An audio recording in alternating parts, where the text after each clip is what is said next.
ಜನಸೇವಕ ಸುದ್ದಿವಾಹಿನಿಯ ಸಮಸ್ತ ವೀಕ್ಷಕರಿಗೆ ಸ್ವಾಗತ. ಸುದ್ದಿ ಮೂಡನ ಬಾಗಿಲು ಮುಳಬಾಗಿಲು. ಸುದ್ದಿ ರಾಮಚಂದ್ರ ಗ್ರಾಮ. ಸಮಾಜ ಸೇವಕರು, ದಲಿತ ಪರ ಹೋರಾಟಗಾರರು ಜೈ ಭೀಮ್ ಶ್ರೀನಿವಾಸರವರ ಹುಟ್ಟುಹಬ್ಬ ಸ್ವಗ್ರಾಮದಲ್ಲಿ ಅದ್ದೂರಿಯಾಗಿ ಆಚರಿಸಿದರು. ಗ್ರಾಮದಲ್ಲಿನ ಹಲವಾರು ಯುವಕರಿಗೆ ಮಾರ್ಗದರ್ಶಕರಾಗಿ 10 ಹಲವು ಸಾಮಾಜಿಕ ಸೇವೆಗಳ ಜೊತೆಗೆ ದಮನಿತರ, ಶೋಷಿತರ ಪರವಾಗಿ ಹಲವಾರು ಹೋರಾಟಗಳಲ್ಲಿ ಭಾಗಿಯಾಗುವ ಮೂಲಕ ತಾಲೂಕಿನ ಜನತೆಗೆ ಚಿರಪರಿಚಿತರಾದ ಜೈ ಭೀಮ್ ಶ್ರೀನಿವಾಸರವರು ತಮ್ಮ ಕೈಯಲ್ಲಾದಷ್ಟು ಸಹಾಯ ಯಾರ ಕಣ್ಣಿಗೂ ಕಾಣದ ರೀತಿಯಲ್ಲಿ ಸೇವೆಯನ್ನು ಮಾಡುತ್ತಾ ಬರುತ್ತಿದ್ದು, ಇಂದು ಅವರ ಗ್ರಾಮದಲ್ಲಿ ಆಯೋಜಿಸಿರುವ ಕಾರ್ಯಕ್ರಮದಲ್ಲಿ ಹಲವಾರು ದಲಿತ ಪರ ಸಂಘಟನೆಗಳ ಮುಖಂಡರು ಕಾರ್ಯಕ್ರಮದಲ್ಲಿ ಭಾಗವಹಿಸಿ ಜೈ ಭೀಮ್ ಶ್ರೀನಿವಾಸರವರಿಗೆ ಜನ್ಮದಿನದ ಶುಭಾಶಯ ಕೋರುವ ಮೂಲಕ ಅವರು ಮುಂದಿನ ದಿನಗಳಲ್ಲಿ ಸಕ್ರಿಯವಾಗಿ ರಾಜಕಾರಣದಲ್ಲಿ ಭಾಗವಹಿಸಿ ಅವರ ಸೇವೆಯನ್ನು ಮತ್ತಷ್ಟು ವಿಸ್ತರಿಸಬೇಕು ಮತ್ತು ಉತ್ತಮವಾದಂತಹ ಸ್ಥಾನಮಾನಗಳನ್ನು ಪಡೆಯಬೇಕೆಂದು ಶುಭ ಹಾರೈಸಿದರು. ಈ ಸಂದರ್ಭದಲ್ಲಿ ದಲಿತ ಮುಖಂಡರಾದ ಮೆಕ್ಯಾನಿಕ್ ಶ್ರೀನಿವಾಸ್, ಕ್ರಾಂತಿಕಾರಿ ಹೋರಾಟಗಾರ ಕೀಲುಹೊಳಲಿ ಸತೀಶ್, ಬಹುಜನ ಸಂಘಟನೆಯ ಅಧ್ಯಕ್ಷ ಸಂಗಸಂದ್ರ ವಿಜಯಕುಮಾರ್, ಮುಖಂಡ ಹೊಸಕೆರೆ ರಘು, ಲಯನ್ ಹರಿ, ಕೊತ್ತಮಂಗಲ ಸುರೇಶ್, ಮಂಜು, ಮಲ್ಲಪನಹಳ್ಳಿ ಶ್ರೀನಿವಾಸ್, ಅನಂತಪುರ ಮಹೇಶ್, ಬಲ್ಲಾ ಸೋಮು, ಕಪ್ಪಲಮಡುಗು ಶಂಕರ್, ಆವನಿ ಶಶಿ ಹಾಗೂ ರಾಮಚಂದ್ರ ಗ್ರಾಮದ ಯುವಕರಾದ ಮುನಿಯಪ್ಪ, ವರದರಾಜು, ಸುರೇಶ್, ಪ್ರದೀಪ್, ರಂಜಿತ್, ಪ್ರವೀಣ್, ರಕ್ಷಿತ್, ಭೀಮಪ್ಪ, ಚಿರಂಜೀವಿ, ರವಿಕುಮಾರ್, ಬಾಬು, ಯಲ್ಲಪ್ಪ, ವಿನಾಯಕ, ವಿನೋದ್, ಪ್ರಶಾಂತ್, ಪ್ರಭು, ವಿಜಯಕುಮಾರ್, ಆಂಜಪ್ಪ, ವಿಶ್ವನಾಥ್, ನಾಗೇಶ್, ಶಿವಕುಮಾರ್, ರಾಮಪ್ಪ, ನಾಗರಾಜ್, ಶ್ರೀನಿವಾಸ್, ಮಂಜುನಾಥ್ ಸೇರಿದಂತೆ ತಾಲೂಕಿನಾದ್ಯಂತ ಜೈ ಭೀಮ್ ಶ್ರೀನಿವಾಸರವರ ಹಿತೈಷಿಗಳು, ಬಂಧು ಮಿತ್ರರು ಶುಭ ಹಾರೈಸಿದರು. ಮೊದಲಿಗೆ ರಾಮಚಂದ್ರ HMS ಶ್ರೀನಿವಾಸ್ ಊರು ಜೈ ಭೀಮ್ ಶ್ರೀನಿವಾಸ್ 47ನೆಯ ಹುಟ್ಟುಹಬ್ಬ ಶುಭಾಶಯಗಳು ಶ್ರೀನಿವಾಸ್ ಅವರಿಗೆ. ಮೊದಲಿಗೆ ಅವರ ತಂದೆ ತಾಯಿ ಆಶೀರ್ವಾದ, ಡಾಕ್ಟರ್ ಬಾಬಾ ಸಾಹೇಬ್ ಅಂಬೇಡ್ಕರ್, ಬುದ್ಧ ಬಸವ ಅವರ ಆಶೀರ್ವಾದ ಸದಾ ಇರಲಿ. ಒಳ್ಳೆ ರಾಜಕೀಯದಲ್ಲಿ ಬೆಳೀಲಿ, ಒಳ್ಳೆ ಮುಂದಕ್ಕೆ ಆವಣಿ ಗ್ರಾಮ ಪಂಚಾಯತಿ ರಾಮಚಂದ್ರ ಊರಿಗೆ ಮೆಂಬರ್ ಆಗಲಿ, ಅಧ್ಯಕ್ಷರಾಗಲಿ, ಒಳ್ಳೆ ಸೇವೆಯನ್ನು ಕೊಡಲಿ ಅಂತ ನಾವು ಶುಭ ಹಾರೈಸ್ತಾ ಇದ್ದೀವಿ. ಮತ್ತೊಂದೇ ಜೈ ಭೀಮ್ ಶ್ರೀನಣ್ಣ ಅವರಿಗೆ ಹುಟ್ಟುಹಬ್ಬ ಶುಭಾಶಯಗಳು. ಈ ಭಾಗದ ನಮ್ಮ ಸಂಘಟನೆಗಳ ಮುಖಂಡರು ಜೈ ಭೀಮ್ ಶ್ರೀನಿವಾಸ್ ಅವರು ಇವತ್ತು ಹುಟ್ಟುಹಬ್ಬವನ್ನ ಆಚರಿಸಿಕೊಳ್ತಾ ಇದ್ದಾರೆ. ಅವರಿಗೆ ಮೊದಲಿಗೆ ನಾನು ನಮ್ಮ ಎಲ್ಲ ಸ್ನೇಹಿತರ ಪರವಾಗಿ ಮತ್ತು ಎಲ್ಲ ಅವರ ಅಭಿಮಾನಿಗಳ ಪರವಾಗಿ, ಗ್ರಾಮಸ್ಥರ ಪರವಾಗಿ ಹುಟ್ಟುಹಬ್ಬದ ಆರ್ಥಿಕ ಶುಭಾಶಯಗಳನ್ನ ತಿಳಿಸ್ತಾ ಇದ್ದೀವಿ. ಅವ್ರಿಗೆ ಇನ್ನು ಈ ಊರಿನ ಮತ್ತು ಇನ್ನೂ ಅನೇಕ ಈ ಹೋಬಳಿಯ ಹಳ್ಳಿಗಳ ಜನರ ಸೇವೆಯನ್ನ ಮಾಡ್ತಕ್ಕಂಥ ಶಕ್ತಿಯನ್ನ ಆ ಬುದ್ಧ ಬಸವ ಅಂಬೇಡ್ಕರ್ ಅವರವರಿಗೆ ಕೊಡ್ಲಿ. ಅವರು ಇನ್ನೂ ಹೆಚ್ಚು ಎತ್ತರಕ್ಕೆ ಬೆಳೀಲಿ ಅಂತ ಈ ಸಂದರ್ಭದಲ್ಲಿ ಹಾರೈಸ್ತಾ ಅವರಿಗೆ ಮತ್ತೊಮ್ಮೆ 47ನೇ ವರ್ಷದ ಹುಟ್ಟುಹಬ್ಬದ ಶುಭಾಶಯಗಳನ್ನ ತಿಳಿಸ್ತಾ ಇದ್ದೀವಿ. ಜೈ ಭೀಮ್. ಸಣ್ಣ ಪುಟ್ಟ ಸಮಾಜ ಸೇವಕರಾದ್ರೂ ಪರವಾಗಿಲ್ಲ, ಈ ಗ್ರಾಮಕ್ಕೆ ಒಂದು ಅಭಿವೃದ್ಧಿಯ ಮಾರ್ಗವನ್ನು ತೋರಿಸತಕ್ಕಂಥ ನಮ್ಮ ಶ್ರೀನಿವಾಸಣ್ಣನವರ ಹ್ಯಾಪಿ ಬರ್ತ್ಡೇ ಆಗಿದ್ದು ತಾವೆಲ್ಲರೂ ಬಂದಿದ್ದೀವಿ. ಜೋರಾದ ಚಪ್ಪಾಳೆ, ಇನ್ನೊಂದು ಸಾರಿ ಸ್ವಾಗತ ಮಾಡೋಣ. ಜೋರಾದ ಚಪ್ಪಾಳೆ.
ಮುಳಬಾಗಿಲು ತಾಲೂಕಲ್ಲಿ ತುಂಬಾ ಪ್ರಖ್ಯಾತ ಮಾಡಿದ್ದಾರೆ ಮತ್ತು ಸುಮಾರು ಹೋರಾಟಗಳನ್ನು ಮಾಡಿ ನಮ್ಮ ಹಿಂದುಳಿದ ವರ್ಗಗಳಿಗೆ ಎಲ್ಲರಿಗೂ ಹೋರಾಟ ಮಾಡಿ ನ್ಯಾಯ ಕಲ್ಪಿಸ್ಕೊಟ್ಟಿದ್ದಾರೆ.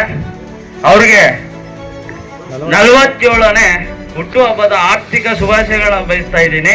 106 ಕಾಲ ಸುಖವಾಗಿ ಬಾಳ್ಲಿ ಅಂತ ಬುದ್ಧ ಬಸವ ನಮ್ಮ ಅಂಬೇಡ್ಕರ್ ಅವರ ಆಶೀರ್ವಾದ ಸದಾ ಅವ್ರ ಮೇಲೆ ಇರ್ಲಿ ಅಂತ ಬಯಸ್ತಾ ಒನ್ಸ್ ಅಗೇನ್ ಹ್ಯಾಪಿ ಬರ್ಡೇ. ಜೈ ಭೀಮ್ ಸೇನಣ್ಣ.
ಸಮುದ್ರದ ಎಲ್ಲ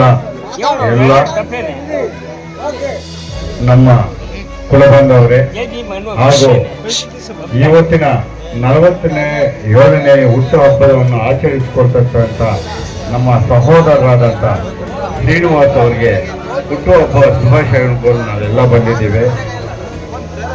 ನಮ್ಮ ಆಯುಷ್ಯನ್ನು ಪಡೆದು 100 ವರ್ಷ ಸುಖ ಸಂತೋಷದಿಂದ ಆ ಬುದ್ಧ ಬಸವ ಅಂಬೇಡ್ಕರ್ ಆಶೀರ್ವಾದ ಸದಾ ಅವ್ರಿಗೆ ಇರಲಿ ಅಂತ ನಾನು ಹೇಳ್ತಾ ಅವ್ರಿಗೆ ಮತ್ತೊಮ್ಮೆ ಹುಟ್ಟುಹಬ್ಬದ ಶುಭಾಶಯಗಳನ್ನು ನಾವು ಯಾರು ಮಾತಾಡ್ಬೋದು. ಜೈ ಭೀಮ್, ಜೈ ಭಾರತ್, ನಮೋ ಬುದ್ಧಾಯ. ಜೋರಾದ ಚಪ್ಪಾಳೆ ಎಲ್ಲರೂ ಎಲ್ಲ ಹೆಂಗ್ರು ಎಲ್ಲರೂ ಸಮೇತ ಜೋರಾದ happy birthday to you, happy birthday to you, happy birthday to you Srinivas, happy birthday to you.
ಅಣ್ಣ ತಮ್ಮಂದರು ಅಕ್ಕ ಚೆಲ್ಲೆಯರು ಎಲ್ಲರಿಗೂ ವಂದನೆಗಳನ್ನು ಅರ್ಪಿಸುತ್ತಾ ನನ್ನ ಭಾಷಣವನ್ನು ಮುಗಿಸುತ್ತೇನೆ.